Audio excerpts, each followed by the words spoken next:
kalau ada pasangan yang kemudian mengklaim dia muda, dia adalah perwakilan generasi muda karena usianya, saya tidak sepakat gitu.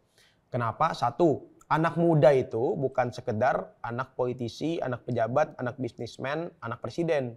Anak muda itu anak petani di desa-desa, anak buruh, anak orang-orang rakyat miskin kota, anak orang-orang yang tidak berprivilege pun anak-anak muda. Dia bisa menjadi posisinya sekarang dengan berbagai privilege dan juga keuntungan orang-orang dalam gitu. Bagi saya itu tidak mewakili generasi muda yang hari ini sedang merintis, memulai jalan-jalannya sendiri. Proses gitu. Ya penting proses, buat kamu ya. Gitu. Sebenarnya siapapun dia kalau memang mengikuti proses dan dari bawah pun oke-oke aja kan sebenarnya. Betul. Bukan berarti kita tidak merasa bahwa dia muda. Dia muda, tapi dia tidak menyediakan jalan-jalan yang baik bagi anak-anak muda. Ya minimal contoh buat anak-anak muda Betul. untuk jadi ke sana kan. Anak-anak muda itu dia harus taat konstitusi dan mengerti demokrasi. Betul. Karena demokrasi itu cuma salah satu alasan kenapa semua orang itu bisa berpartisipasi di dalam politik dan pemerintahan. Ya. Dia harus taat konstitusi karena konstitusi itu kesepakatan negara dan warganya untuk menjamin negara itu tidak ngapa-ngapain warga dan warga itu akan manut pada negaranya gitu. Kalau anak muda tapi tidak paham demokrasi dan menabrak konstitusi, bagi saya dia bukan anak muda, dia anak presiden. Gitu. Memang iya.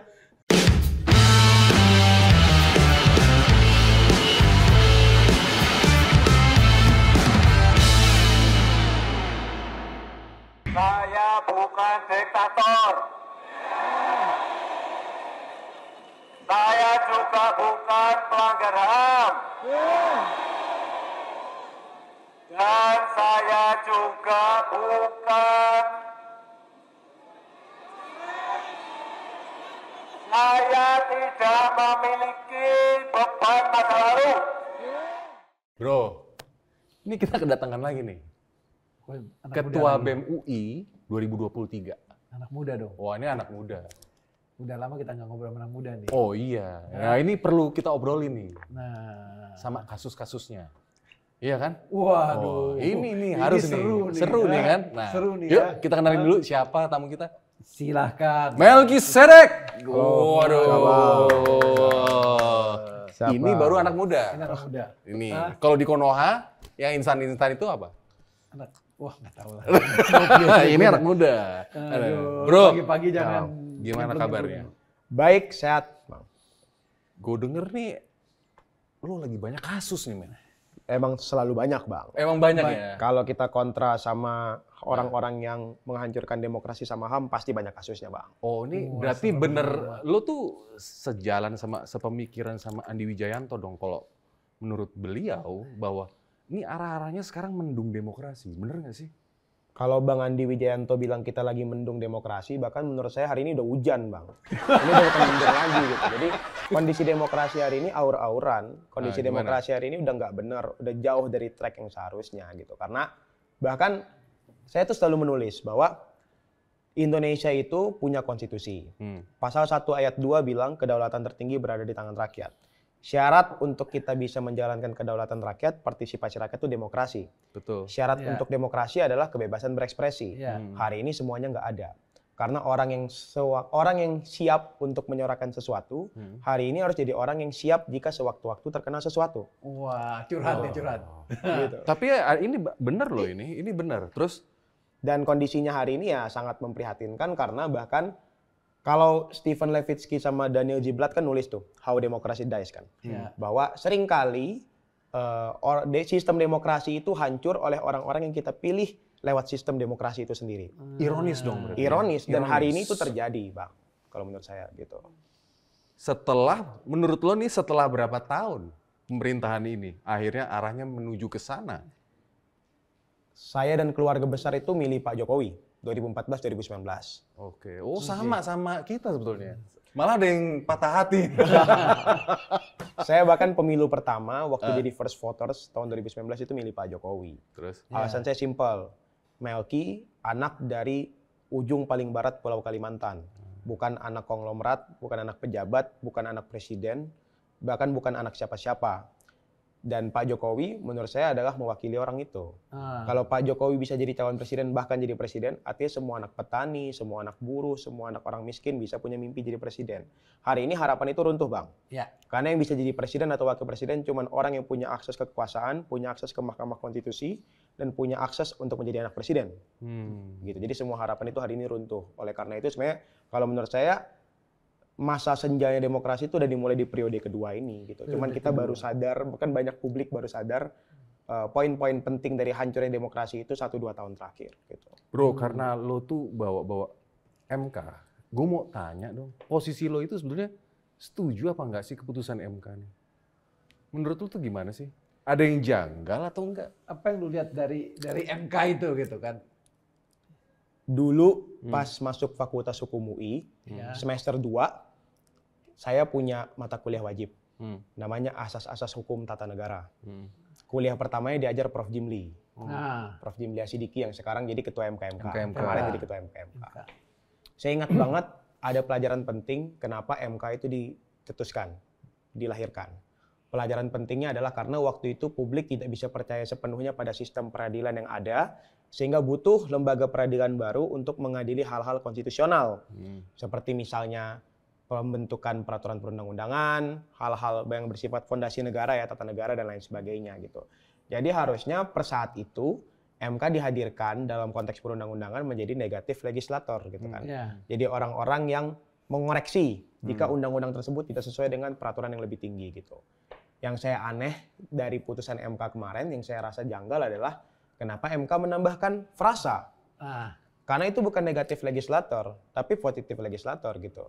Ini kalau MK dan DPR mau berebut-rebutan job desk, kayaknya masih banyak orang-orang yang butuh job desk gitu kan. Ngapain nih rebutan job desk gitu? Karena itu kan harusnya job desk-nya DPR gitu.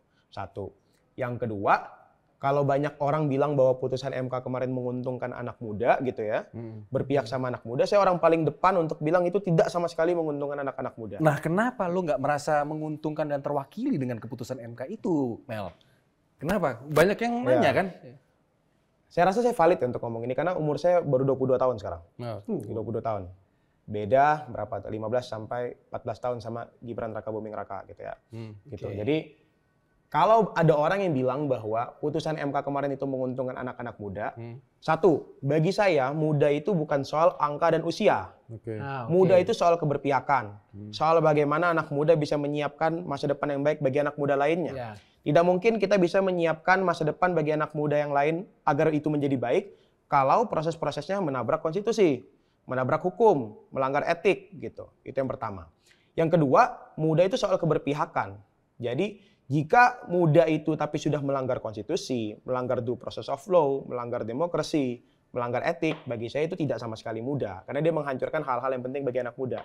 Yang ketiga, menurut saya, oke lah kalau ada orang yang menganggap muda itu soal usia ya, soal angka gitu. Justru putusan MK kemarin menambahkan prasyarat-prasyarat yang penting bagi anak-anak muda yang malah semakin membuat barrier to entry yang besar bagi anak-anak muda gitu. Di mananya? Kalau dulu 40 tahun, 40 tahun atau pernah menjadi kepala daerah gitu kan. Ini malah menambahkan syarat gitu. Menjadi kepala daerah itu ongkos politiknya besar. Prosesnya rumit gitu. Jadi kalau dibilang berpihak sama anak muda, berpihak dari segi mana? Karena semua segi tidak ada yang diuntungkan nih anak muda gitu. Karena juga gugatan yang PSI itu yang usia turun itu malah dibatalkan itu ya. Jadi dia tidak berpihak pada anak muda, tapi putusan MK kemarin berpihak pada anak presiden.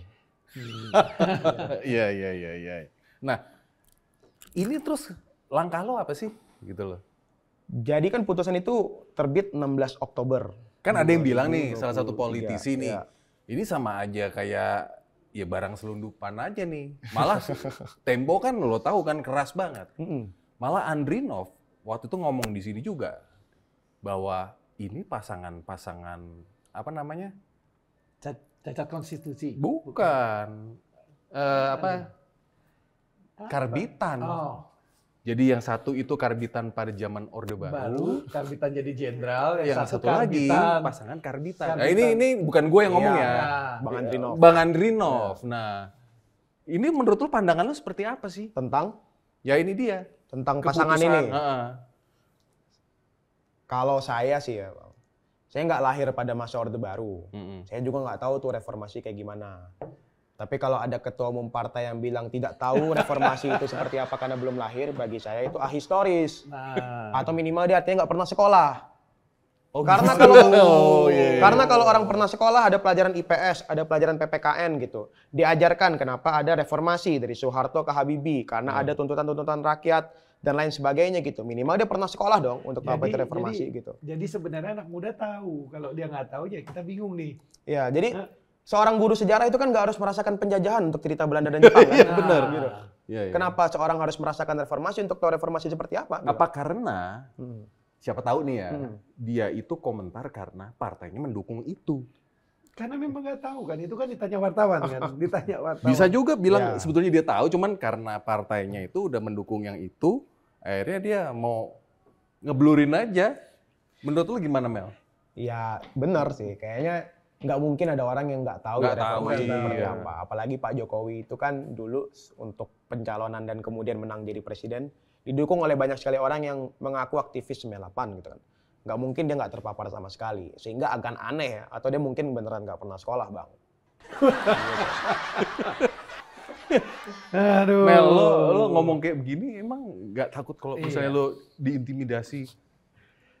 Lu, gue denger di podcast-podcast yang lainnya lo Iya. bener Gua di... denger sih udah di- banyak dia, makanya gua mau denger sebenarnya. Iya, itu ada story-nya begitu. Iya, kita Sampai lagi lo kasus-kasus pelecehan itu. kita lagi tunggu dia cerita nih. Nah, Kayaknya itu gimana sih, waduh, itu yang penting tuh. Jadi saya tuh dikasih amanah jadi ketua BEM UI itu Januari 2023 Bang, gitu. Per Januari 2023 sampai saya selesai jadi ketua BEM Desember 2023 itu intimidasi, represi, ancaman itu emang banyak banget datang gitu. Entah itu kemudian ancaman-ancaman yang bersifat langsung ya. Jadi setiap kali sebelum kami berdemonstrasi, setiap kali sebelum kami aksi turun ke jalan, itu H-1, H-2, kami pasti kemudian didatangi oleh aparat keamanan gitu. Kalau nggak didatangi minimal ditelepon, diminta nggak usah aksi, diminta nggak usah demonstrasi atau dikurangi jumlah masanya gitu. Biasanya gimana tuh? Telepon langsung ke kamu gitu. Telepon langsung, perkenalan dari institusi mana, jabatannya apa, permintaannya apa, atau kadang-kadang ngajak ketemu. Bahkan beberapa kali teman-teman UI itu didatangi sampai ke kampus karena kita nggak mau ketemu di malam-malam sebelum aksi. Oh, Gitu. Tapi ini ngomong ini, pernah nggak ada kamu temuin gitu? Akhirnya ya udah aja ketemu deh, ayo kesini deh kita Ketemu ngobrol. karena sudah sampai di kampus bang. Oh. Kalau nggak lo deh, yang spesifik lo tuh, masa lalu itu. Oke. Itu benar-benar intimidasi lo pribadi deh. Jadi itu baru serangan tadi soal intimidasi sebelum demonstrasi bang. Yang kedua serangan digital. Serangan digital itu parah banget. Jadi WhatsApp, Instagram, bahkan Telegram, Line itu dari semua tokoh-tokoh teman-teman yang kemudian bergerak itu pasti sudah pernah disadap atau dihack gitu. Nah. Saya tuh setiap sebelum demonstrasi pasti ada yang berusaha masuk ke WhatsApp gitu. Kemarin habis saya ngomong banyak soal putusan MK, tiba-tiba WhatsApp saya, kemudian langsung nggak bisa saya akses 1 kali 24 jam gitu. Udah coba, wah kan apa ya, buzzer-buzzer kemudian nyinyir, ini kamu lupa aja kali passwordnya apa segala macam gitu kan. Bahkan saya sudah sampai ke tahap autentikasi, SMS-nya tidak masuk gitu, karena nomor HP saya katanya dipakai orang lain gitu. Jadi udah sampai di tahap itu. Bahkan Twitter resmi BEM UI sampai hari ini masih dihack. Twitter resmi BEM UI itu yang kedua. Yang ketiga, kemarin akhir Oktober 2023, seorang guru di sekolah saya nelpon, sekolah lama saya, SMA Negeri 1 Pontianak. Melki, ini ada yang pakai seragam aparat keamanan ke sekolah nanya-nanya kamu, ibu kamu, dan alamat kamu. Saya tahu ada yang nggak beres, saya telepon ibu. Rupanya benar ada yang pakai seragam aparat keamanan datang ke rumah, nanya hal personal. Melki kapan baliknya, komunikasinya sejauh mana sama ibu gitu, dan kegiatan ibu apa, paling malam balik jam berapa gitu. Hal-hal personal yang saya rasa nggak ada kaitannya. dengan Lewat telepon kritik-kritik atau kita. di Langsung di rumah Samperin. gitu. Jadi bagi saya ini hal-hal yang kemudian setiap harinya menimpa ya teman-teman yang kemudian kritis gitu. Beberapa teman kamu juga mengalami hal yang sama. Mengalami ya, Giobran, ketua BEM UGM sampai hari ini masih diserang buzzer-buzzer digital. Afik Noval juga ketua BEM Paramadina masih mengalami yang sama. Jadi saya rasa tidak hanya Melki tapi banyak juga teman-teman mengalami yang sama gitu. Gue mau tahu deh, penasaran kasus mengenai pelecehan lo tuh seperti apa sih? Oke. Itu kenapa sih? Oh, Man? cerita dulu lah, cerita dulu lah. Sebabnya kenapa kok lu sampai kayak begitu tuh kenapa? Oke. Ini nggak pernah saya buka di podcast lain, Bang. Karena belum sempat saya omongin, makanya gitu. pas ini belak-belakan nih, Mel. Gimana? Saya lagi di Solo, 18 Desember 2023. Aku tahu tuh kegiatan jagung ya, tuh. lagi aksi demokrasi jagung di depan Balai Kota Solo. Minta Pak Gibran Rakabuming Raka keluar untuk temuin kita. Tapi ya nggak keluar-keluar dan saya kaget ketika 18 Desember 2023 selesai saya demonstrasi, tiba-tiba Twitter rame ngetek-ngetek gitu kan. Tiba-tiba saya buka HP, rupanya saya udah dikirimin surat penonaktifan dari BEM UI. Lu nggak tahu 18 sebabnya apa Desember tuh 2023. awalnya ya? Sebelum 18 Desember itu, saya nggak pernah dengar sama sekali ada tudingan, laporan, atau bahkan tuduhan saya pernah lakuin kekerasan seksual dalam bentuk apapun. Saya nggak pernah dengar. Oke. Tapi ketika 18 Desember 2023 itu ada surat penonaktifan, saya manut sama surat itu. Kenapa Bang? Karena awal jadi ketua BEM UI, Januari, saya bikin peraturan baru. Peraturan BEM UI nomor 1 tahun 2023 tentang penanganan kekerasan seksual di lingkup BEM. Karena saya pengen menjamin BEM itu bebas dari kekerasan seksual. Mengacu sama jurnal-jurnal yang kita baca, kita percaya bahwa kalau ada pelaporan, dan kalau yang terlapor itu adalah fungsionaris BEM, dia harus dinonaktifkan sementara sampai putusan kasusnya keluar. Oke. Untuk menjamin BEM tidak akan intervensi dan BEM tetap independen. Ya. Karena saya menaati etik, Iya. karena saya nurut pada peraturan yang berlaku tidak melanggar, saya memutuskan ikut sama surat penonaktifan itu. Karena memang ada pelaporan. Iya. Ya. Dan saya tidak mau intervensi. Dan saya baru mendapat panggilan dari Satgas PPKS UI itu 22 Desember 2023. Saya diinterogasi banyak pertanyaan gitu. Saya ditanya-tanyai keterangan. Ya saya buktikan semuanya aja di forum itu bahwa saya tidak pernah melakukan sama sekali. Dan kalau Satgas meminta saya hadirkan pembuktian, saya siap hadirkan. Jadi kondisi saya hari ini saya menaati proses yang berlaku karena memang begitu seharusnya Bang. Oh. Udah berapa kali pemanggilan itu? Kok saya baru Pemeriksaan? sekali. Oh, baru sekali. Saya baru sekali. Tapi memang isu-isunya saat-saat itu memang akan ada aksi yang cukup besar di UI, benar apa enggak, Dok? Memang banyak yang mengembuskan itu, tapi teman-teman di UI itu bahkan waktu itu belum sempat berkonsolidasi. Oh, sebetulnya juga nggak Sebetulnya seperti juga itu ya. belum Nggak akan seperti itu segede juga. Tapi emang Oh. aksi demokrasi jagung kita pengen Bikin sebarkan lebih di banyak luas ya. wilayah Ya, gitu, ya, yang akan ya. kita lanjutkan tahun ini gitu. Oke. Ya, tadi terus ceritanya gimana tuh setelah itu? Setelah tidak terbukti atau apa sekarang? Belum kan? Ini Belum. Jadi kita sekarang posisinya masih nunggu putusan. Oh, masih nunggu. Seketika putusan itu keluar, ketika dia tidak terbukti ataupun terbukti akan saya kabarkan. Nah itu lu ada ini, ada timetable-nya itu keputusannya Enggak, kapan? jadi bahkan sampai hari ini kita nggak tahu itu putusan keluar kapan, tapi beberapa media sudah mewawancara Satgas PPKS UI, dibilang di minggu-minggu ini atau minggu depan akan keluar. Oh, tetap gitu. Gitu. Kamu kenal dengan semua pelapornya, apanya, itunya gitu. Kan kita takut ini kan apa? Ya dari luar, cawe-cawe dari luar lah gitu kan atau apa. Kalau gitu. misalnya di Konoha itu, di tempatnya Erwin, tempatnya Erwin sama gua, itu ada ciptakon Iya, kondisi, operasi-operasi gitu. Iya, Pak. Kalau di negara lo ada nggak? Harusnya negaranya sama sih, Bang. Beda jauh. Kita Konoha. Tuh, kalau gua ceritain negara gua, oh lebih seru. Nah, kalau tempatnya Sebenarnya kan gimana? ya gini, kalau mengacu sama prinsip yang ada di peraturan perspektif korban, yang namanya korban, pelapor, nama aslinya kan nggak boleh kita ungkap ke publik. Iya, iya. Begitupun identitasnya, Iya. gitu kan, karena belum terbukti salah ataupun tidak. Nah, Tapi kalau ditanya kenal atau tidak, ya orang itu masih dalam lingkup orang terdekat. Gitu. Dia masih dalam lingkup orang yang saya kenal gitu. Dan ya ketika kasus itu menyeruak gitu, saya nggak pernah sama sekali berusaha untuk membangun komunikasi ataupun intervensi karena saya sadar ya udah biarkan prosesnya berjalan. Orang yang benar akan terbukti tidak salah kok di proses-proses itu. Satu. Yang kedua, memang banyak sih yang datang ke saya ngomong telepon bahwa Melki ini pasti cipta kondisi. Melki ini saya dapat kabar kamu di ini ada operasi, ada apa segala macam gitu. Semuanya masuk Bang ke telinga. Tapi kalau kita emang pengen sesuai sama proses hukum ya udah kita tunggu aja hasilnya gimana gitu. Saya sampai hari ini masih memutuskan skeptis dulu sama semua omongan yang masuk sampai ada putusan. Wah. tapi di hati kecil lo gitu ada yang ini kayaknya ada yang janggal atau enggak gitu nggak atau Pasti biasa ada. aja? Pastilah Pasti. orang dia nggak Iya. melakukan ya dia bingung juga lah Pasti. Karena saya sampai hari ini merasa saya tidak pernah melakukan Nah. itu sama sekali. Tapi biarkan proses dia yang membuktikan. Nah, Mel, Melki, ada lagi yang lebih seru nggak dari ini yang kamu alamin? Kalau saya sih ini sebelum saya bahkan jadi ketua BEM Bang ya. Kita pernah lagi demonstrasi nolak 3 periode Jokowi. Waduh. Kita nolak 3 periode Jokowi. Saya lagi di mobil komando lagi orasi. Tiba-tiba ada nomor nggak dikenal WhatsApp saya di HP saya yang lama gitu. WhatsApp saya, foto saya, posisi kamu sudah kita lock gitu. Ya itu dalam hati udah berdebar-debar Bang. Ini kita di sniper dari jauh apa gimana gitu kan. Ya jadi banyak sekali kejadian-kejadian seperti itu tiap demonstrasi isu-isu yang besar gitu Bang. Seringkali itu terjadi gitu. nah ceritain ke kita dong pergerakan-pergerakan di zaman lo itu seperti apa Ya. sih? Karena gini loh, kayaknya kok beda banget antara zaman lo ini sama zamannya gua, si Erwin gitu-gitu ya kan? Iya. Ini kayaknya kok kayak adem-adem aja gitu loh. Makanya sebenarnya kalau dengar cerita kamu ini kan nggak adem-adem aja nih. Cuma kan kita ngelihatnya kok Kayaknya kok ada kalau dari luar gemoy-gemoy nih, gitu apa-apa. Dan ternyata kan enggak. Seru juga kan ceritanya ini. Ternyata ini Anak-anak ada pergerakan muda seperti ini iya, Pak. gitu loh. Banyak orang yang mengkritisi mahasiswa itu kalau dia nyalon jadi anggota legislatif ataupun masuk dalam sistem. Kalau saya bukan tipe orang yang menyalahkan. Karena bagi saya perjuangan itu di semua lini. Kalau dia bisa perjuangin dari dalam sistem lebih bagus lagi. Bisa jadi teman kita yang di luar kan. Nah, satu skeptisisme kita sama teman-teman aktivis mahasiswa yang kemudian masuk dalam sistem ini rupanya real, Bang. Banyak sekali teman-teman BEM, teman-teman aktivis mahasiswa, aktivis pelajar gitu. Di tahun 2023 ini, kalau enggak dia kemudian sudah termakan operasi aparat keamanan, digalang berkali-kali gitu.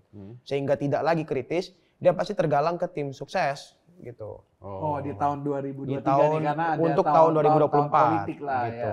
Disuruh jadi apa kalau misalnya kalau masuk? Banyak Bang, ada yang ditawarin jadi jubir, ada yang ditawarin jadi tim pemenangan muda di bagian apa segala macam gitu. Oke. Yang saya sayangkan adalah ketika mereka kemudian masuk ke dalam tim-tim tersebut tapi menjadi berseberangan dengan kita.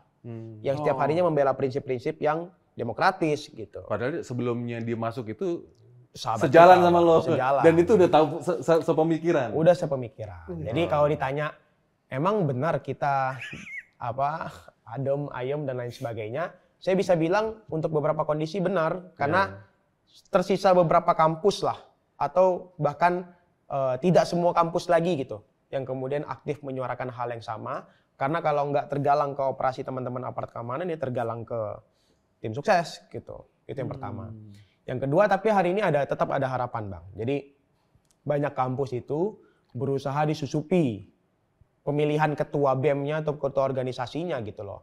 Karena kemudian gejolak pemilu 2024 masuk kampus gitu. Saya nggak tahu ya dan tidak punya bukti nyata UI terkooptasi apa tidak gitu. Tapi yang jelas saya banyak dapat kabar dari teman-teman kampus lain bahwa beberapa tim sukses paslon-paslon tertentu itu masuk ke dalam kampus untuk kemudian mengkooptasi pemilihan ketua organisasi yang baru. Wah, seru dong itu dong di kampus dong. Tapi kita yang kemudian Caranya adalah gimana, Mel? ada yang datang ke beberapa calon ketua organisasi tertentu menawarkan bantuan, Bang, entah itu logistik ataupun pengaruh. Oke. Beberapa kampus-kampus lain yang saya dengar gitu. Itu yang pertama. Yang kedua, menawarkan bantuan agar ntar 2024 membantu pencalonan lewat kampusnya. Oh, iya. Gitu. Oke. Sebuah operasi yang saya, Gibran, Afik, Haikal, Ketua BEM 4 dan banyak sekali teman-teman lainnya hari ini sayangkan. Karena bagi kami ini hal yang tidak baik gitu. Mahasiswa yang seharusnya jadi organ penting untuk bisa menjamin pemerintahan itu kritis dan jadi check and balances pemerintah tidak boleh terkooptasi kepentingan politik praktis pihak-pihak tertentu. Gimana tuh perlawanan kalian dan teman-teman di kampus? Kan wah itu saya yakin banget luar biasa itu masuk dan serangannya kepada kalian. Godaannya lah istilahnya lah, itu Ya, godaannya lah. Saya rasa kalau godaan itu terlalu banyak, Bang. Saya bahkan pas maju jadi ketua BEM itu memang ada yang menawarkan juga bantuan-bantuan. Tapi saya dan wakil ketua waktu itu maju dengan uang magang. Jadi kita sempat magang, nggak kita pakai karena uang jajan dari orang tua juga masih ada. Ya udah kita pakai uang magang kita buat pencalonan. Saya selalu meyakinkan adik-adik dan teman-teman yang bertarung bahwa kekuatan uang itu tidak sebegitu pentingnya kok untuk kemudian menjamin kita menang di proses pencalonan ketua organisasi gitu. Buktinya banyak orang yang masih bisa menang. Ini anak muda. Ini anak Gue muda. demen nih kata-katanya. Iya, karena Jadi memang uang belum tentu. Uang belum tentu menjamin, Bang. Jadi bahkan di UI itu kita sangat anti dengan money politics harusnya gitu. Karena kita justru sentimen gitu. Harga kita direndahkan dengan nominal gitu. Jadi saya yakin itu juga harusnya bisa berlaku di banyak kampus gitu. Jadi perlawanan itu real dan banyak kampus yang hari ini sudah galang kekuatan sih, Bang, untuk kontrak kekuatan politik praktis masuk ke kampus gitu. Oh, seru tuh ya. Seru. Seru. Kalau misalnya nih, Gibran itu kan diintimidasi kayak begitu kan caranya kan. Nah kalau dia itu kan kayak sama didatengin kan orang tuanya kan, ibunya gitu. Ada teman-teman lain enggak yang sejalan sama lo, tapi karena ini diintimidasi akhirnya udah gue nggak mau ikut-ikut lo lagi deh. Itu banyak nggak sih yang kayak begitu tuh pemikiran? Gue selamat-selamat aja deh gitu lah. Atau pemikiran kalau boleh sedikit cerita ya, ibu kamu setelah diituin gitu kan, apakah dia ayo kita terus lawan, ayo atau mempengaruhi gerakan lu nggak itu loh? Karena kan kita takut ada teman-teman kamu yang ternyata juga ibunya atau keluarganya disamperin ya akhirnya sekarang. Nah ya udahlah, nggak usah ikut-ikutan udah kamu gitu kan. ini. Saya sebelum berkontestasi untuk jadi ketua BEM UI udah sempat datang ke rumah. Kabarin ibu bahwa kayaknya bahayanya akan begini. Walaupun rupanya bahayanya 4 kali 5 kali lebih parah gitu kan. Seperti yang lu bayangin itu Iya, ya? jauh dari apa yang saya bayangkan gitu. Kemudian ketika akhir Oktober lalu saya dengar kabar itu, saya langsung balik ke rumah di Pontianak gitu. Ke ibu, nggak apa-apa nggak Ma gitu. Lah ajar aja sih gitu. Nyokap bilang gitu? Lanjut aja gitu. Kan ibu permintaan cuma satu, kamu pastikan tidak ada yang datang lagi ke rumah. Siap Ma, udah gitu. Saya langsung bikin statement, ya Kapolda Kalbar, Pangdam Kalbar jangan pernah datang lagi ke rumah. Dan saya buat statement itu ke publik gitu, sampai Kapolda Kalbar dan Iwan Setiawan ya, Kodam Tanjung Pura gitu, mengatakan pada publik bahwa ya sampai hari ini tidak ada yang datang ke rumah Melk. Ya semoga itu benar gitu. IP Trismanto, Kapolda Kalbar dan Iwan Setiawan. Dan sampai sekarang juga memang udah sampai nggak ada. hari ini tidak ada setelah saya buat statement itu. Oke. Gitu. Keren. Ini anak muda keren nih. Ini anak muda. Keren. Yang jelas dia nggak sering makan yang instan. Kalau di Konoha seringan yang instan. Tau nggak lo? Terus cerita lagi dong Mel. Apalagi Mel? Apalagi Bang. Jadi tantangannya apa? Sekarang gini deh. ya, Kalau lo tunggu dulu, kalau lo ngeliat nih pergerakan, ini kan sekarang lagi mau kontestasi kan, iya kan? Iya, Pak. Ada 3 paslon. Salah satu paslon itu adalah, ya katanya sih mewakili generasi lo, iya kan? Lo udah lihat dia berdebat seperti itu.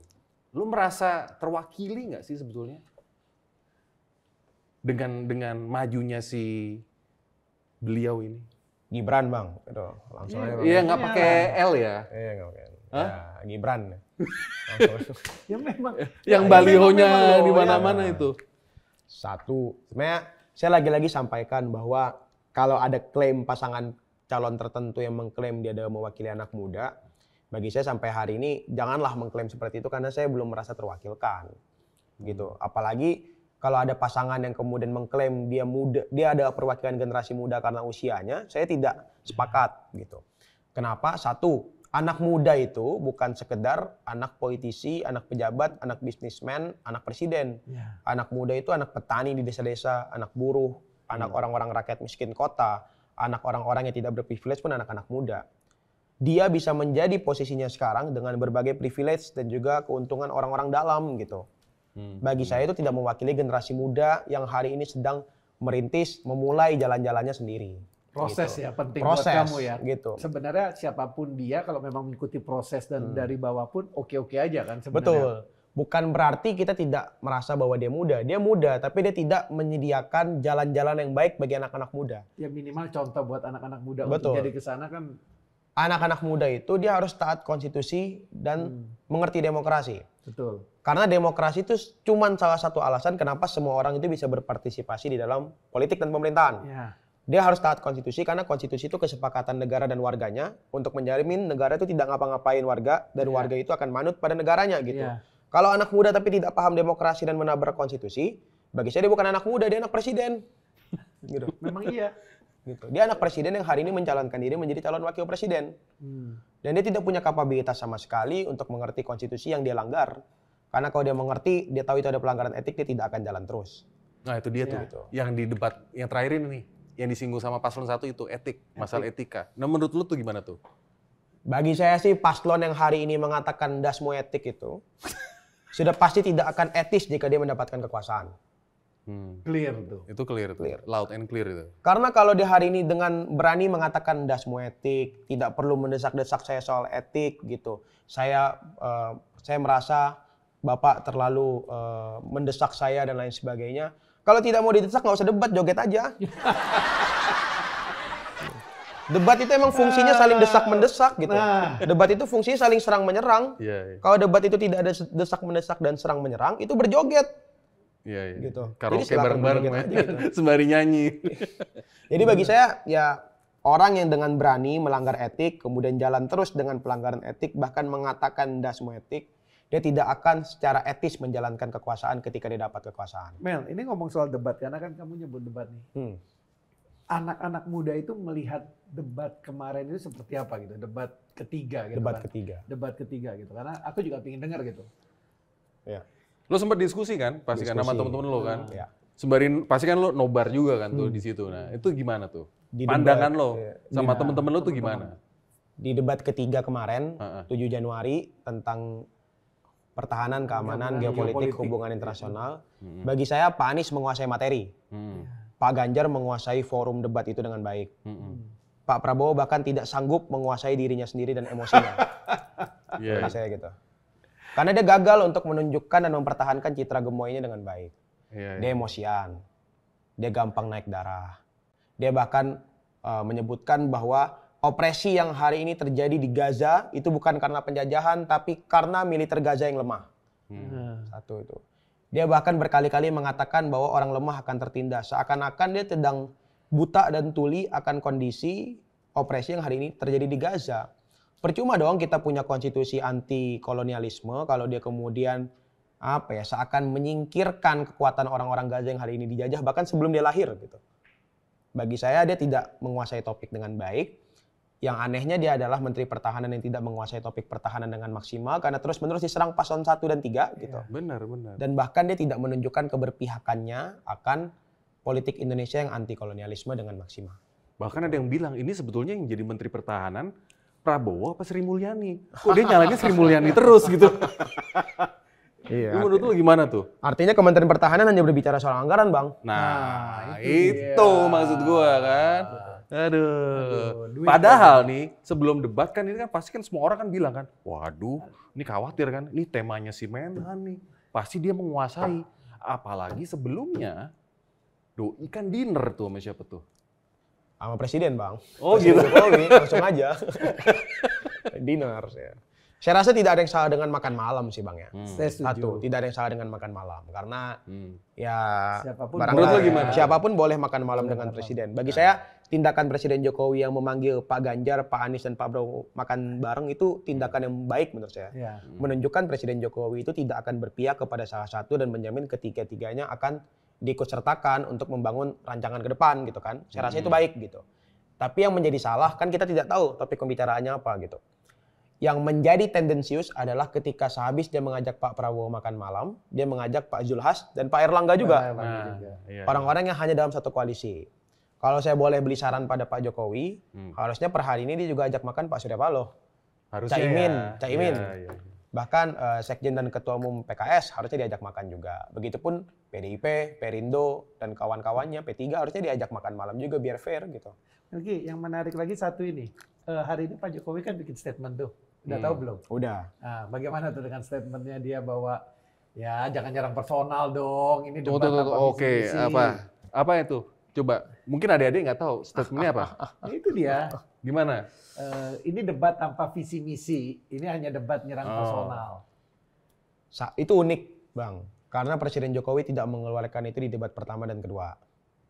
Wah, ini bener ini. Ini Baru, ini iya baru benar. ini. Gue nggak kepikiran tuh. Kita gua. juga nggak kepikiran nih, baru dengar Artinya dari ada lu yang nih. salah dengan debat ketiga sampai Apa Pak Jokowi harus analisa turun lo, tangan. Pak? Analisa saya, Pak Jokowi akhirnya merasa bahwa pertarungan perdebatan itu bukan pertarungan untuk menilik pemimpin yang baik. Karena gini, Bang, orang banyak bilang debat itu nggak boleh nyerang personal, debat itu fokus visi-visi, fokus gagasan. Kita ini memilih pemimpin, pemimpin itu soal kepribadian, soal kepemimpinan, soal tauladan dan lain sebagainya gitu. Itu semua hal-hal personal gitu. Ya. Presiden itu panglima tertinggi, dia akan jadi kepala pemerintahan dan kepala negara gitu. Jadi sehingga hal-hal personal tentang dia itu penting. Jadi kalau kemudian ada pihak yang bilang bahwa tidak perlu serang personal, tidak perlu ini itu dan lain sebagainya. Bahkan personal dan isi kepalanya harus kita uji dengan maksimal gitu. Ya. Kalau itu aja nggak teruji, dia nggak bisa jadi pemimpin. Itu yang pertama. Yang kedua, kalau Pak Jokowi berani pasang badan gitu untuk kemudian berbicara banyak soal debat ketiga kemarin, bagi saya artinya Pak Jokowi sedang merasa ada kepentingan-kepentingannya mungkin atau kepentingan bangsa ya, ini husnuzonnya gitu, yang sedang menjadi tidak baik dengan debat kemarin. Tidak sesuai dengan apa yang dipikirkan Harapan ya, dia. harapannya Betul. dia sebetulnya. Betul, Bang. Ya. Makanya komennya seperti itu. Tuh. Kalau menurut lo nih di debat yang kemarin itu sekarang dari sisinya Mas Ganjar gimana? Kalau Pak Ganjar menurut saya kemarin menguasai forum debat dengan baik gitu. Ya Pak Anies memang menguasai materi, tapi kemarin menurut saya Pak Ganjar menguasai forum debat dengan baik juga gitu. Jadi saya rasa sebenarnya per hari ini Pak Ganjar itu bisa membuktikan pada kita bahwa ya ini bagi saya Bang ya. Iya, iya. Politik luar negeri, hubungan internasional, geopolitik, hankam itu tidak hanya soal Indonesia first, make Indonesia great again. Tidak hanya soal itu gitu loh. Jadi kalau dia belajar politik luar negeri dengan baik, belajar hubungan internasional, dia tahu ada namanya teori kekuatan negara, ada yang namanya diplomasi, ada yang namanya hubungan bilateral dan multilateral, ada yang namanya saling kerjasama dan lain sebagainya gitu. Tidak semuanya soal anggaran pertahanan, tidak semuanya soal kekuatan negara, tidak semua soal mempertahankan kedaulatan walaupun itu penting, tapi bukan itu menjadi ajang kita untuk hadap-hadapan kekuatan dengan negara lain gitu. Harusnya kalau paham hubungan internasional seperti itu. Bagi saya Pak Anies paham dan Pak Ganjar paham itu dengan baik gitu. Makanya ada yang menarik dari Pak Ganjar nggak tahu apa komen kamu soal pada saat dia bicara duta Cyber. Cyber gitu kan. Itu ide yang menarik ya karena tidak ada di grand design gerak cepatnya Pak Ganjar Mahfud. Saya baca tiga-tiganya Bang. Asta Cita, saya baca gerak cepat Indonesia Pak Ganjar Pak Mahfud, saya juga baca visi misi perubahan ya Anies Baswedan Caimin gitu. Ke duta besar cyber itu belum ada. Jadi kita masih menunggu nih ini kira-kira akan dibawa kemana. Ya soalnya kalau buat aku kan menarik pada saat ya ternyata duta besar tuh nggak harus kedubes untuk di sebuah negara kan. Betul. Mungkin duta cyber, duta kesenian, duta kultur, duta apa. Makanya dia gimana tuh pada saat dia nyebut Nicky, Rich Brian gitu. Dia akan bisa jadi duta diplomasi buat kita kan dari semua lini kan. Seperti K-pop masuk ke Indonesia kan wah luar biasa kan. Ya salah satunya itu. Iya Sangat kan? baik sih itu Bang ya. Benar. Itu baik banget sih karena anak muda Indonesia tuh jangan dipikir harus masuk politik aja gitu loh. Iya. Saya Anak setuju. muda yang aktif di kesenian, kebudayaan itu harusnya jadi duta-duta diplomasi kita sih soal pendidikan dan lain makanya kan sebagainya. nyambung teman-teman kamu di kampus nih yang muda-muda. Bagaimana kan mungkin masih banyak tuh mahasiswa-mahasiswa yang masih nggak ikut politik tapi nggak itu. Tapi kan masalahnya ini tahun politik nih gitu kan. Bagaimana kamu bisa mengajak mereka tuh supaya mereka tuh bisa lebih terbuka gitu atau apa di kampus. Itu ada nggak sih gitu? Lo galang mereka nggak? Iya, galang Karena mereka misalnya nggak kalau lo nggak galang mereka, ada yang galang juga kan. Dulu-duluan yang galang kan sebetulnya kan. Bersyukur hari ini di UI perdebatannya masih dengan akal sehat sih Bang. Oh gitu? Bersyukur di UI itu perdebatannya UI. masih dengan akal sehat. Jadi bahkan di beberapa fakultas di FISIP itu nobar debat. Oke. Jadi emang fokusnya gagasan gitu. Begitupun sebenarnya kita tuh punya wacana untuk mengundang Pak Ganjar, Pak Anies dan Pak Prabowo itu datang ke UI.